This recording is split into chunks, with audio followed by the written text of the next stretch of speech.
이 시간으로 우리에게 주시는 하나님의 말씀은 신약성경 마태복음 24장 36절에서 44절 42쪽의 말씀입니다. 이 말씀을 저와 여러분이 교독해서 읽도록 하겠습니다. 그러나 그 날과 그 때는 아무도 모르나니 하늘의 천사들도 아들도 모르고 오직 아버지만 아시느니라.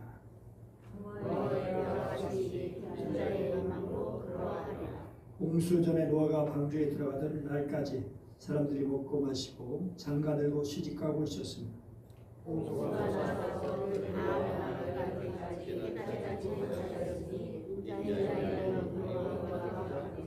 그때 두 사람이 밭에 있으니 한 사람은 데려가고 한 사람은 버려둠을 당할 것이요.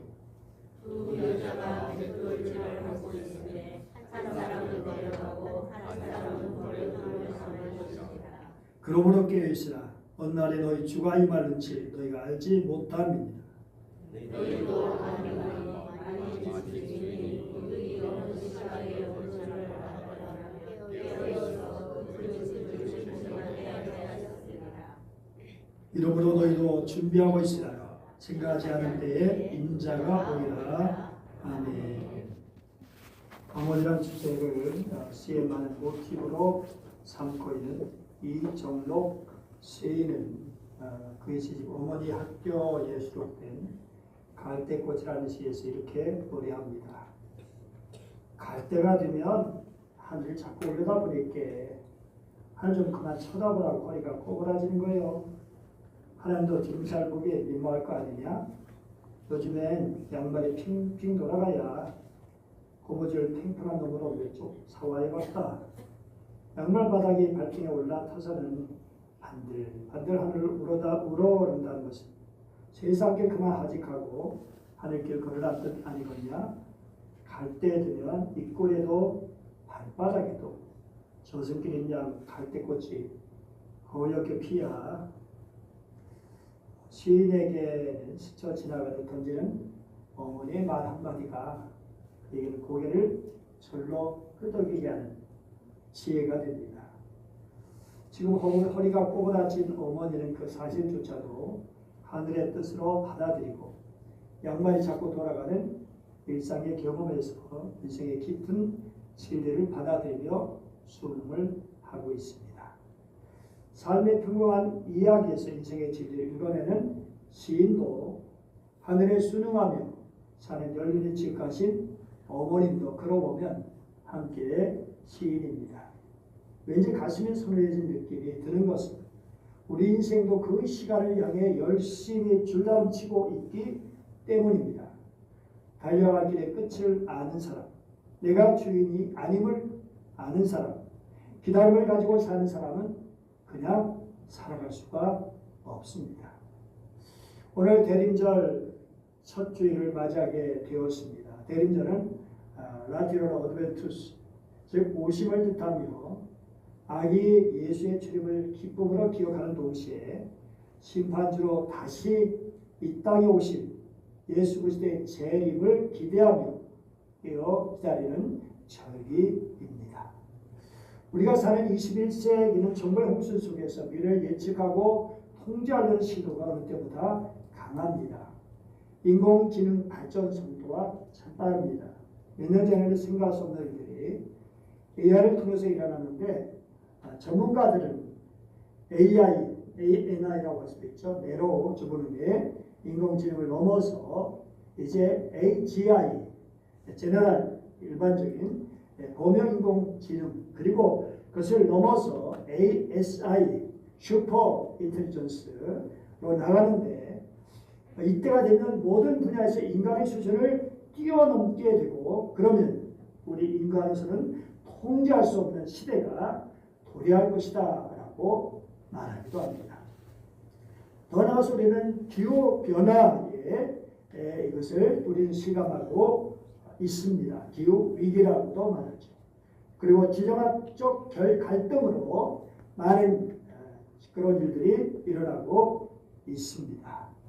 매일 뉴스에서 인류 문명의 종말 시점에 대한 이러한 것들이 암울한 예측을 하고 있습니다.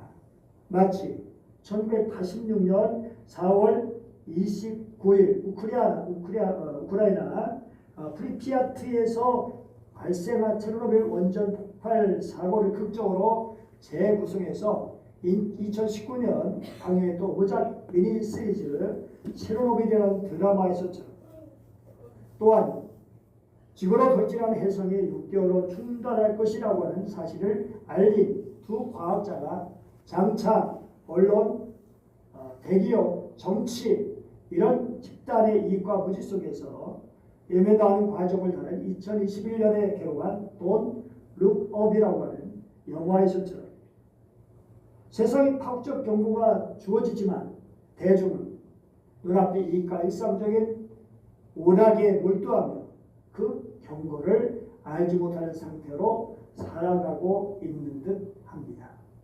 이런 시점에서 우리는 성경의 긴급한 질문과 마주대하게 됩니다. 우리가 읽은 오늘 말씀을 우리가 몹시 그렇게 궁금해야 하는 언제쯤이면 하는 질문에 대한 답을 거부하고 대신 지금 여기에서 우리의 자세에 집중하라고 말씀하고 있습니다. 철학자 마틴 하이데거는 존재와 시간이라는 책에서 인간의 시점을 죽음으로 향하는 존재다라고 정의한 바 있습니다.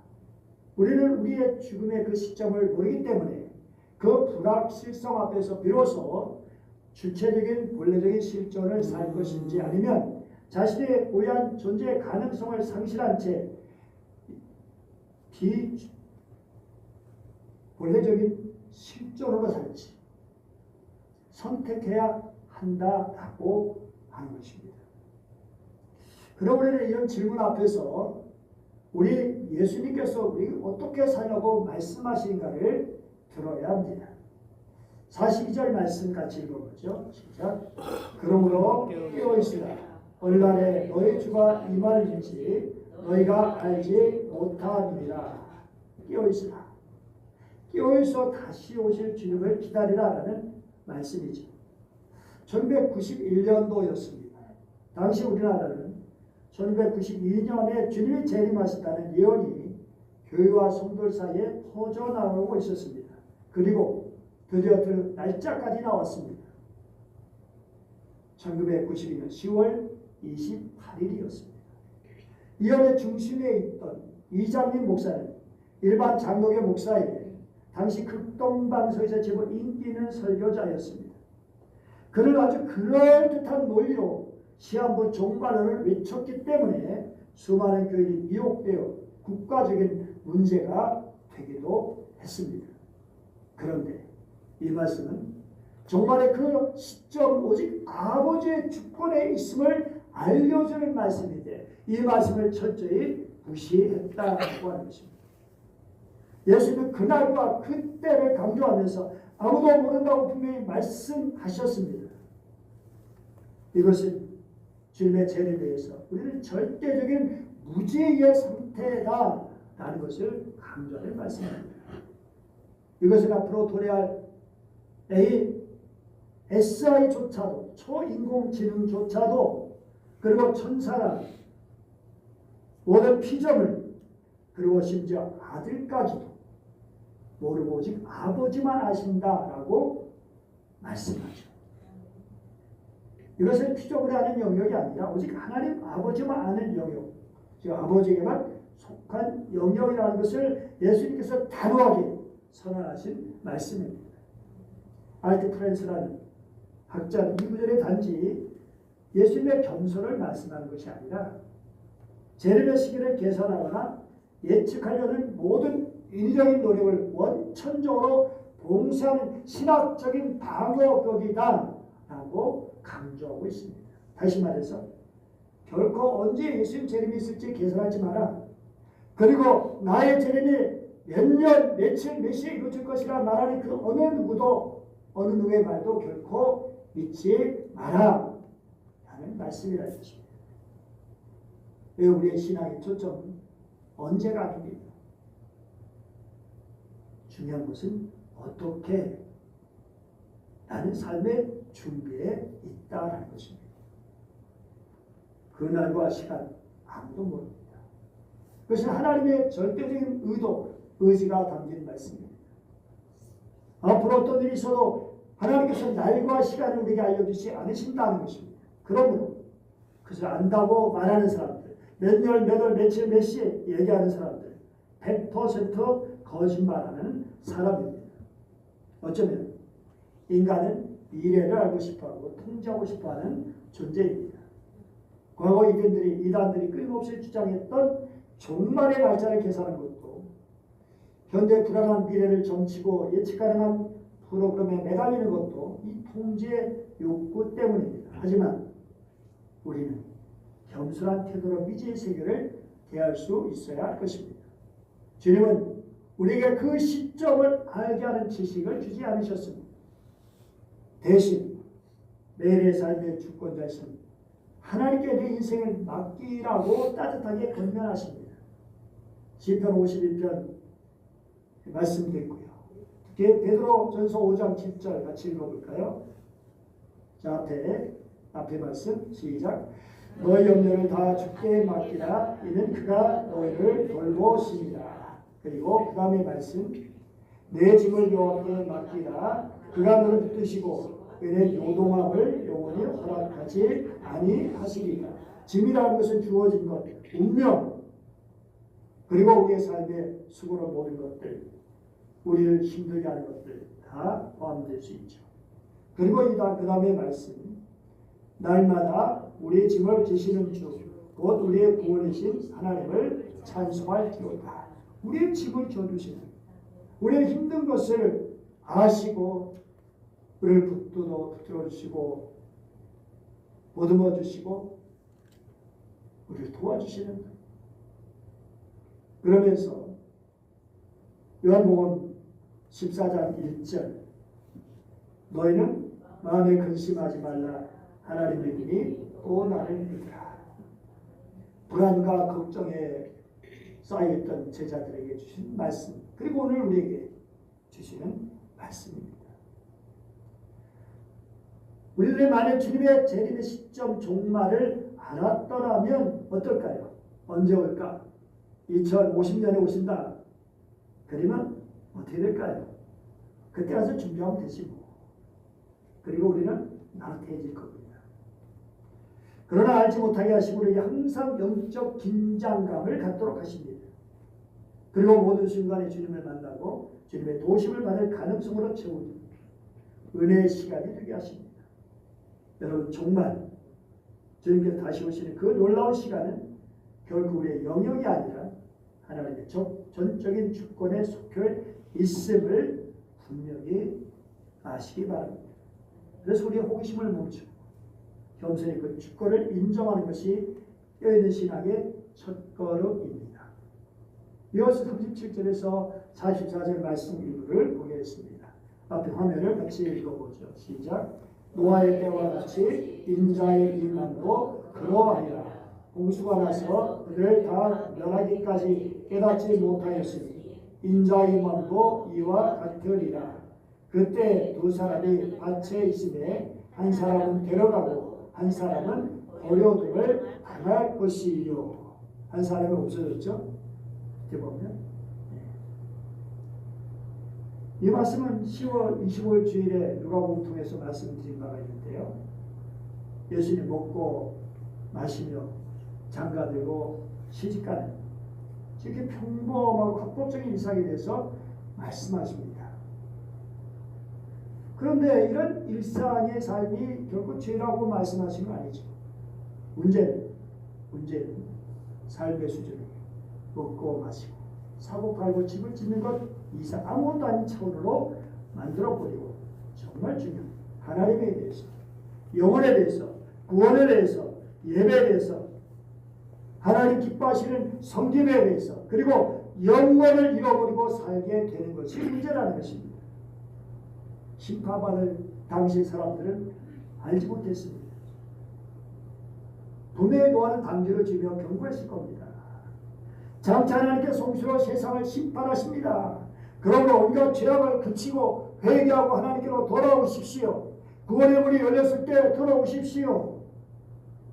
하지만 당시 사람들은 코순치고 의도적으로 하나님의 진리를 무시하고 듣지 않고 오히려 계속해서 해오던 대로 이기심과 폭력과 방종으로 부정하고 못되게 살았습니다. 그 결과 노아와 그 가족들은 방주를 나타 꼴을 받게 되었지만 그의 모든 사람은 40주야로 퍼부은 홍수로 말미암아 심판을 당하게 되었습니다. 본문 40절, 41절 말씀을 보면 예수님께서 데려감을 입은 사람들과 버려둠을 당한 사람 극명하게 비교해 주십니다. 이 분리는 외적인 조건 때문에 아닙니다. 맷도질을 하고 있다는 것 때문에, 밭에서 일하고 있기 때문에 아닙니다. 내적인 영적 준비의 상태에 따라 달라진 것입니다. 그가 마음으로 영적으로 어떤 상태에 살았냐라고 하는 것입니다.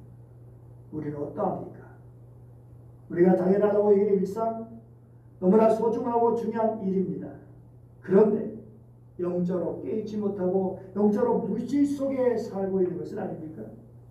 오늘 심판받은 노아의 시대 사람처럼 사는 것은 도대체 아닌가요? 그 시대 사람들처럼 심판받은 사람들처럼 어리숙해 살아가는 그런 모습이 결코 있지 않기를 간절히 바랍니다. 우리를 영적으로 안일하게 만드는 것들이 무엇일까요? 세속의 삶에 매몰되며 사는 것이죠. 그것을 요한일서 2장 16절 보면 세 가지로 말씀해 주고 있어요. 뭐죠? 육신의 정욕과 안목의 정욕과 이생의 자랑입니다. 육신의 정욕은 무엇인가요?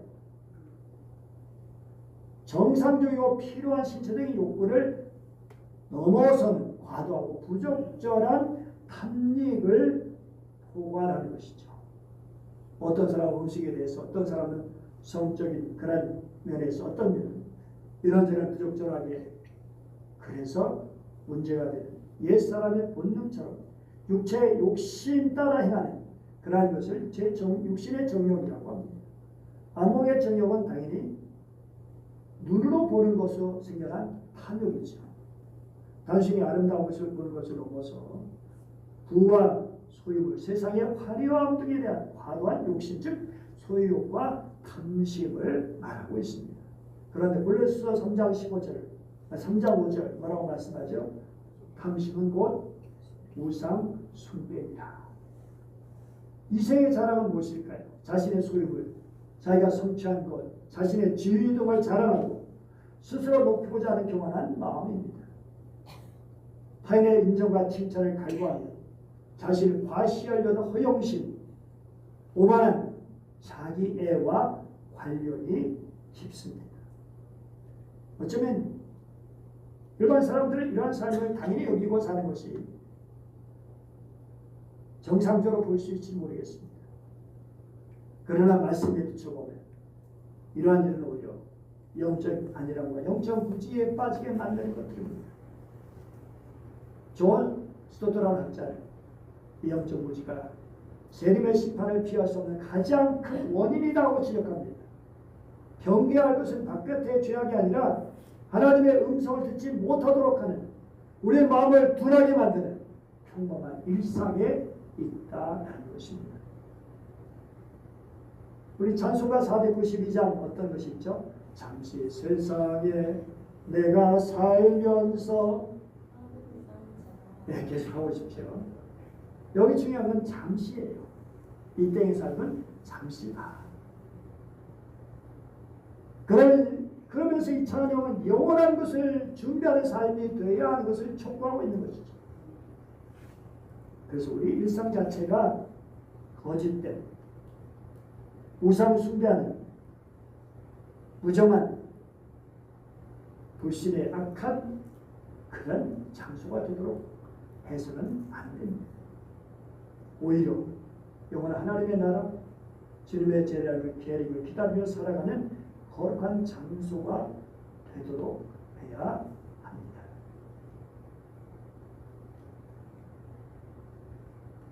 우리는 틀에 박힌 일생, 루틴이라고 하죠. 거기에 빠져서 하나님을 향한 영적 분별을 잊어버리니까 되었습니다. 그래서 버려짐을 당하는 세상의 가치에 매몰되며 살아가는 것들. 그렇기 때문에 이러한 것을 경계하고 깨워서 주님의 재림을 경건하게 준비하는 것이 중요한 일입니다. 그럼 어떻게 준비하는가? 42에서 44절 말씀 똑같이 보죠. 시작. 그러므로 깨어있으라. 어느 날에 너희 주가 임할는지 너희가 알지 못하느니라. 이러므로 너희도 준비하고 있으라. 생각하지 않을 때에 인자가 오리라. 그러므로 깨어있으라. 현재 명령형입니다. 날마다입니다. 단순히 잠에서 깨어난 상태를 말하는 것이 아니라 지속적인 영적인 경계와 주의 깊은 것을 요구하는 말씀이죠. 군사 용어로서 군대에서 이제 경계를 태세를 갖추다. 너무 중요하죠. 왜냐하면 어느 시간에 적군이 쳐들어올지 모르기 때문입니다. 그래서 작전에 실패한 지휘관은 용서해도 경계에 실패한 지휘관은 용서할 수 없다는 말이 있게 된 것입니다. 작전에 여러 변수가 생겨요.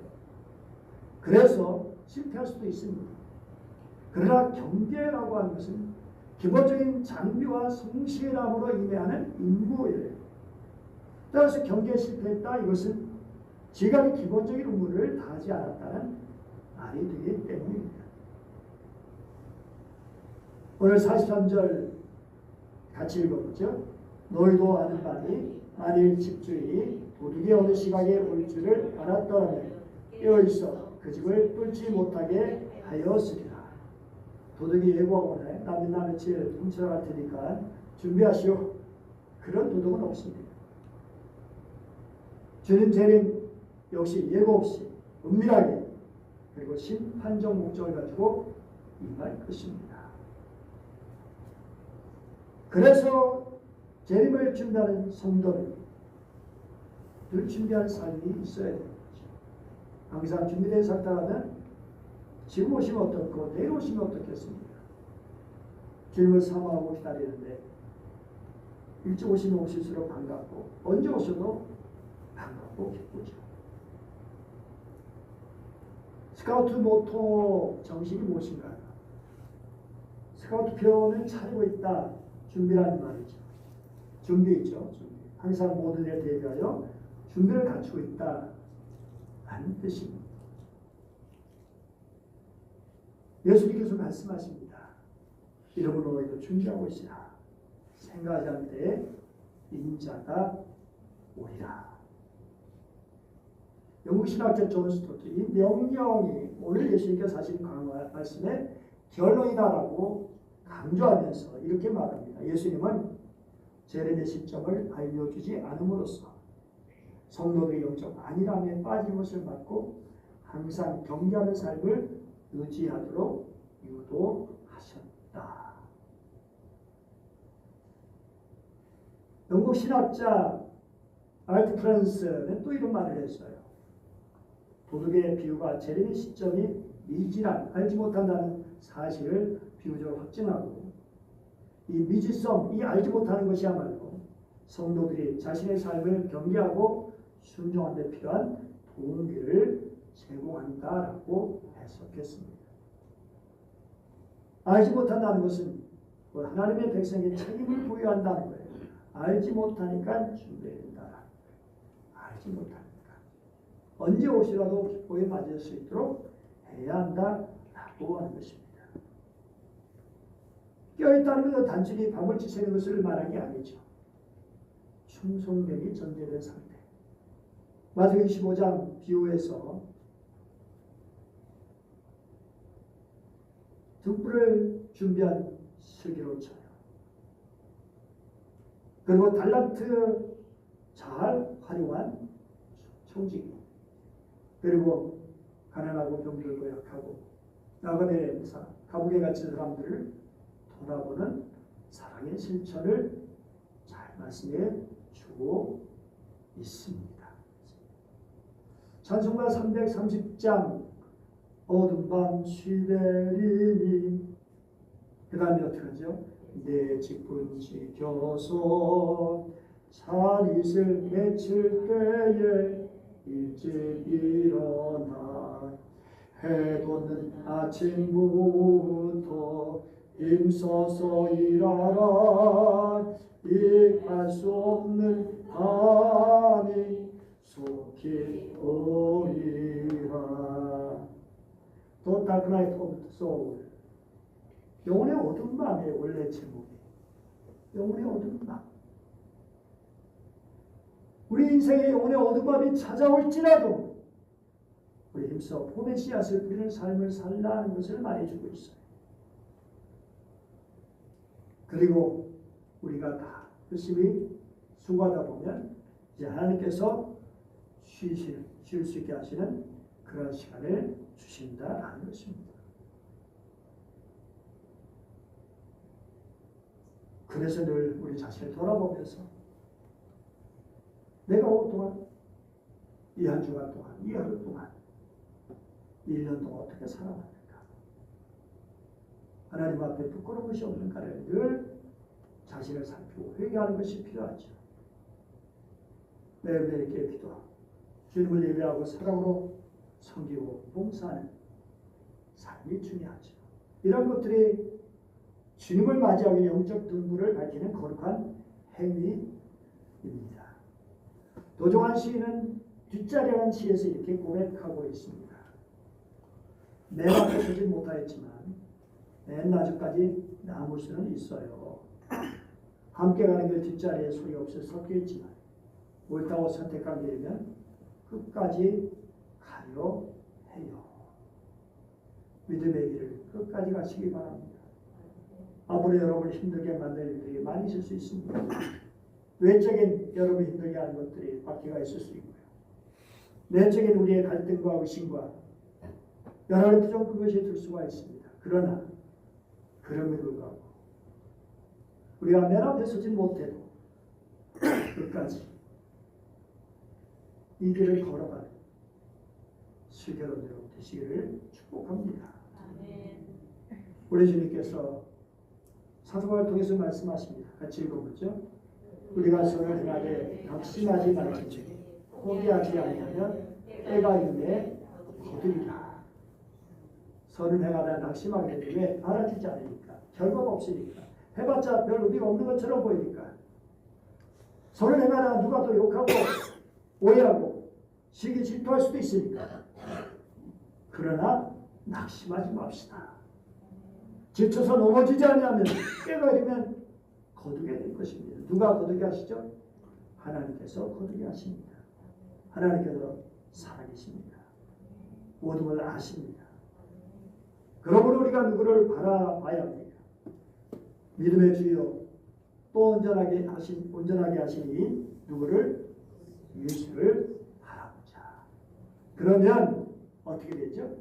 무너짐과 얼매는 죄를 벗어버리고 주님께서 기뻐하시는 사람 믿음의 경주를 계속 할 수 있게 되는 것이죠. 점점 앞으로 밤이 깊어갈 수 있습니다. 영적인 밤, 세속의 밤, 우리를 유혹하고 흔들리게 하는 밤,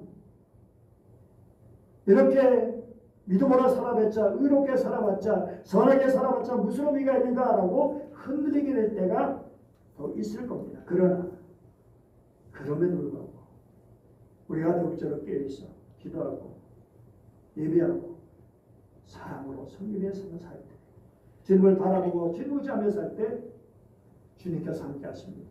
주님이 도와주십니다. 주님이 붙들어 주십니다. 의뢰해 주시고 평안을 주십니다. 깨어있는 기다림 얼마나 중요합니까?